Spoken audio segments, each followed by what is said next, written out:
어느새 11월 3분의 2가 흐르고 있습니다. 날이 점점 더 추워지고 있습니다. 겨울철에 연탄을 난방의 주요 도구로 사용하던 시절이 있었습니다. 여러분 그때를 기억하십니까? 현재에도 적지 않은 가구에서 이 연탄을 사용하고 있다고 합니다. 안도현 시인의 연탄 한 장이라는 제목의 시 한 구절이 이와 같습니다. 삶이란 나 아닌 그 누구에게 기꺼이 연탄 한 장이 되는 것, 방구들 선뜩선뜩해지는 날부터 이듬해 봄까지 조선 팔도 거리에서 제일 아름다운 것은 연탄차가 부릉부릉 힘쓰며 언덕길을 오르는 것이라네. 철학자여 깊은 신앙인이었던 키에르케고르는 이와 같은 말을 했습니다. 삶의 끝에 서면 당신은 자신이 한 어떤 일도 중요하지 않다는 것을 알게 된다. 중요한 건 그 일을 하는 동안 어떤 사람이었는가 하는 것이다. 당신은 자상했는가? 당신은 잘 보살피고 동정하며 이해했는가? 너그럽고 잘 베풀었는가? 무엇보다 당신은 사랑했는가? 주께서 우리에게 주신 첫 번째 계명은 주 너의 하나님을 사랑하라 하는 것이었습니다. 두 번째 계명은 내 이웃을 내 자신과 같이 사랑하라 였습니다. 자, 이것은 두 가지 계명이지만 사실은 한 가지 계명입니다. 본질적으로 똑같은 계명의 두 가지 표현입니다. 왜냐하면 주님은 우리의 이웃인 것입니다. 우리 이웃 가운데 계시기 때문입니다. 마지막 심판날에 사람들이 놀라서 주님께 묻는다고 했습니다.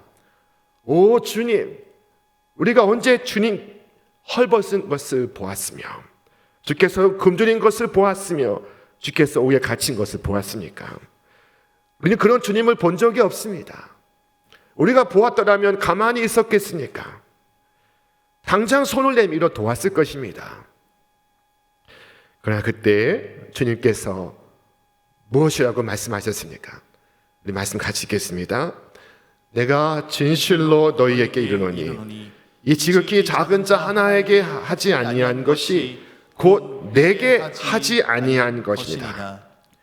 주님은 놀랍게도 작은 자, 곧 가난한 자, 헐벗은 자, 굶주린 자와 자신을 동일시하고 있습니다. 그들에게 행한 것을 자신에게 행한 것으로 받아들이시고 있습니다. 우리는 종종 호의를 베풀지만 배은망덕한 사람을 볼 때가 있습니다. 자, 감사하지 않고 악하기까지 하는 사람을 볼 때도 있습니다. 그럼에도 불구하고 우리가 친절해야만 하는 그 이유는 주님은 우리가 행한 그 모든 일을 당신에게 행한 것으로 간주하시기 까닭입니다. 자, 그러나 이웃을 사랑하라 하는 것은 참으로 어려운 계명입니다. 어떤 분은 말합니다. 목사님, 저는 살면서 어느 누구에게도 폐를 끼친 적이 없습니다. 제 신조는 남에게 폐 끼치지 말고 살자입니다. 어느 누구에도 해를 주지 않으려고 합니다. 그러십니까? 좋습니다. 그러나 그 행위가 온전한 것은 아닙니다. 이웃에게 폐를 안 끼치는 것만으로 충분치 않습니다. 왜냐하면 주님은 이웃을 사랑하라 하셨기 까닭입니다. 이웃에게 해를 주지 않는 것으로는 충분치 않습니다. 이웃을 내 몸과 같이 사랑해야 하는 것입니다. 어떤 분은 말합니다. 목사님 좋습니다. 돈이 필요하다면 돈을 내어놓겠습니다. 원한다면 말이죠. 좋습니다. 그러나 여러분이 가난한 이웃을 돕는다 하여도 여러분은 계명을 순종치 않을 수 있습니다. 여러분의 마음이 함께 가지 않는다면, 여러분의 친절이 여러분의 마음과 함께 가지 않을 때 여러분은 계명을 준수하고 있는 것이 아닙니다. 주님은 내 이웃을 내 몸과 같이 사랑하라 하셨습니다. 어떤 분은 말합니다. 목사님 이웃은 다 천사들이기 때문입니다. 내 이웃은 하나같이 왼수들입니다. 내 이웃들은 목사님 이웃처럼 그렇게 선한 사람들이 아닙니다. 제 이웃은 원수 같은 사람들입니다. 자, 그러십니까? 이웃들이 원수들이어서 이웃을 기쁘게 하는 것이 어렵다면, 그렇다면 주님을 기쁘게 하기 위하여 행하시기를 바랍니다. 주님은 욕을 먹을 때 욕으로 갚지 않으셨습니다. 주님은 십자가를 지고 나무에 매달려 못이 박힐 때 주님은 아버지여 저들을 용서하옵소서 기도하셨습니다. 나는 나의 이웃을 그렇게 사랑해야 합니다. 자, 이것은 정말로 어렵고 힘든 계명입니다. 우리가 이 계명을 순종해야만 하는 이유가 무엇입니까? 자, 우리가 이웃을 사랑해야 하는 이유가 무엇입니까? 우리가 우리의 가족을 사랑하고 형제를 사랑하고 이웃을 사랑하는 이유가 무엇입니까? 여기에는 네 가지의 강력한 이유가 있습니다. 첫째, 하나님께서 사랑하라고 말씀하시기 때문입니다. 하나님의 뜻은 언제나 최고의 법입니다. 성도는 그것이 무슨 유익이 되느냐고 묻지 않으며 그 효과가 무엇이냐고 따지지 않습니다. 다만 주께서 말씀하시니 순종하겠습니다 라고 할 뿐입니다. 내게 유익할 것을 알기 때문에서 아니라 주께서 명하셨기 때문에 행하는 것입니다. 옛적 이스라엘에는 고대 국가에서 볼 수 없는 유일한 법이 있었습니다. 그 법은 면제의 법이라고 불리는 법이었습니다. 이 법은 7년마다 채무자의 빚을 면제해주는 법이었습니다. 빚을 갚을 수 있는 사람은 반드시 빚을 갚아야만 합니다. 그러나 꾸어준 채권자는 갚지 못하는 빚에 대하여 7년마다 그 빚을 면제해 주어야만 했습니다. 우리 말씀 같이 읽겠습니다. 면제 규례는 이러하니라. 그의 이웃에게 꾸어준 모든 채주는 그것을 면제하고 그의 이웃에게나 그 형제에게 독촉하지 말지니 이는 여호와를 위하여 면제를 선포했습니다. 여호와를 위하여 그들은 이 법을 준수해야만 했습니다.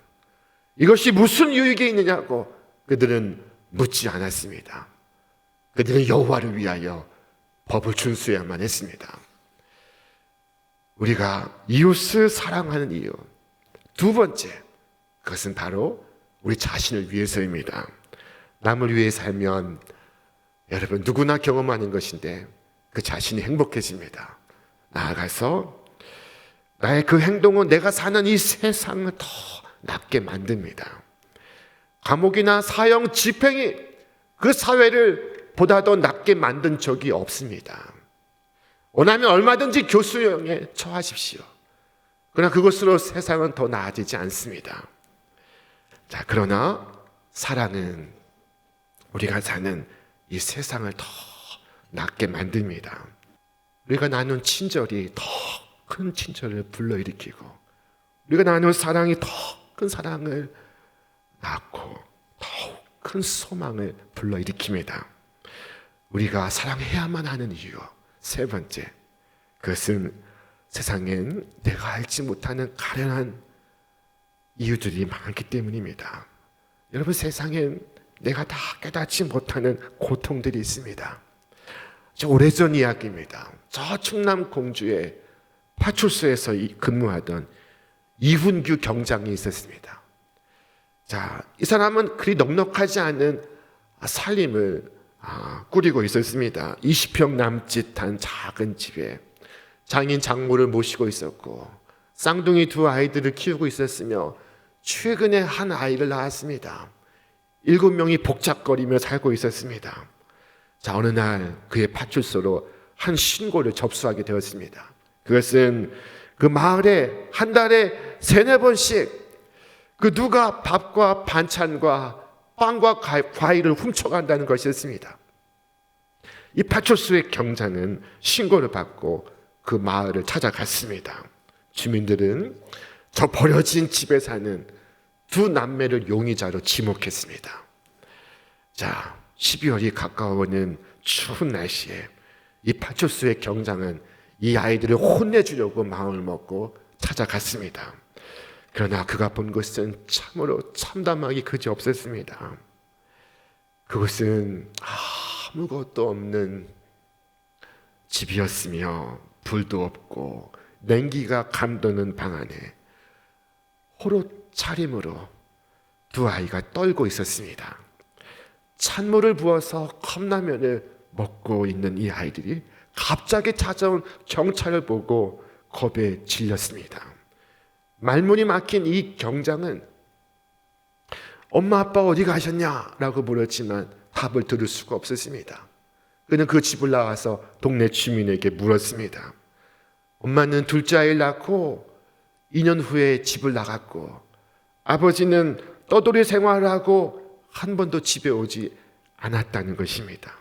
아이들의 출생 신고도 되어 있지 않았습니다. 경찰은 며칠 뒤에 다시 남매를 찾아갔고 그리고 사온 빵을 허겁지겁 먹는 이 아이들을 보면서 많은 생각을 했습니다. 그는 집에 돌아가 아내에게 말했습니다. 이 아이들을 우리가 키우자고. 자, 부인은 처음에 반대했습니다. 그러나 다음날 남편 몰래 그 집을 찾아가 보았습니다. 그리고는 울면서 돌아왔습니다. 그리고 12월 어느 날 이 부부는 이 남매를 자신의 집으로 데려왔습니다. 그리고 둘만의 호적을 만들어 주었습니다. 호적 덕분에 국가에 매달 생활비를 보조받게 되었습니다. 그 돈으로 남매 이름으로 적금을 만들어 주었습니다. 이 남매는 공부 열심히 해서 착하게 살아서 은혜에 보답하겠다고 말했습니다. 이 파초스의 경장은 이처럼 말했습니다. 이 다음에 돈을 많이 벌면 좋은 일을 한번 해야지라고 생각했습니다. 그러나 제 마음이 바뀌었습니다. 나보다 어려운 일을 만나면 지금 조금이라도 도우며 살자 하는 생각을 갖게 되었습니다. 여러분, 세상에는 내가 알지 못하는 비극적인 일들이 많으나 이와 같은 하나님의 사람들이 있어서 세상은 살만한 곳이 되고 있습니다. 우리가 사랑해야만 하는 이유, 그것은 마지막으로 하나님의 사랑이 우리에게 그것을 명령하기 때문입니다. 여러분이 그리스도를 사랑하기 전 그리스도는 여러분을 사랑하셨습니다. 여러분 속에 선한 것이 하나도 없을 때 그리스도는 여러분을 위하여 죽으셨습니다. 나는 그리스도를 모독하였고 멸시하였고 침을 뱉었고 배반하였으나 주님은 나를 사랑하셨습니다. 주님은 줄곧 나를 사랑하셨습니다. 그 사랑을 멈추신 적이 없으십니다. 내가 죄를 짓고 있을 때에도 나를 사랑하셨으며 내가 악하고 어리석을 때에도 주는 나를 사랑하셨으며 십자가 위에서 피 흘리사 나를 향한 당신의 사랑을 증명하셨습니다. 사랑하는 여러분, 우리가 가진 신앙이 주께서 우리를 사랑하신 것처럼 우리도 사랑하며 살아야 한다는 것을 말씀하지 않습니까? 사랑하지 않으면서 그리스도를 본받는다고 말할 수 있습니까? 이 세상 사람들이 차갑고 냉담한 모습을 보이면 세상은 다 그렇지 라고 생각을 합니다. 그러나 예수 믿는 사람이 차갑고 냉정한 모습을 보이면 그것은 정말로 이상한 일이 되는 것입니다. 신앙의 정신과 엄청난 모순이 발생하기 때문입니다. 이웃을 사랑하지 않으면서 어떻게 주 예수 그리스도를 본받는 자가 될 수 있습니까? 여러분, 사회를 탓하거나 개인을 비난하기 전에 내가 할 수 있는 것을, 내가 해야만 하는 것을 행하며 살 수 있기를 바랍니다. 어느 날 한 율법사가 예수님께 물었습니다. 그는 인생이 하나님께 물을 수 있는 가장 중요한 질문을 던졌습니다. 선생님, 내가 어떻게 하여야 영생을 얻으리까? 내가 어떻게 하여야 영생을 얻으리까? 예수님은 그에게 물으셨습니다. 율법에 무엇이라고 기록되었느냐? 너는 그것을 어떻게 읽고 있느냐? 그러자 율법사는 주저없이 대답했습니다. 네 마음을 다하며 목숨을 다하며 힘을 다하며 뜻을 다하여 주 너의 하나님을 사랑하라. 또한 네 이웃을 내 자신같이 사랑하라 하셨나이다.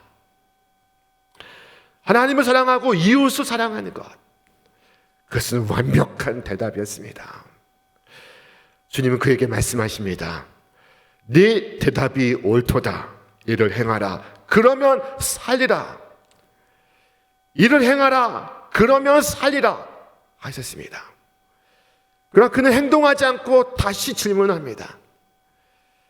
성경은 그가 자기 의롭게 보이려고 이 질문을 했다고 했습니다. 그 사람이 자기를 옳게 보이려고 예수께 여짜오되 그러면 내 이웃이 누구니까?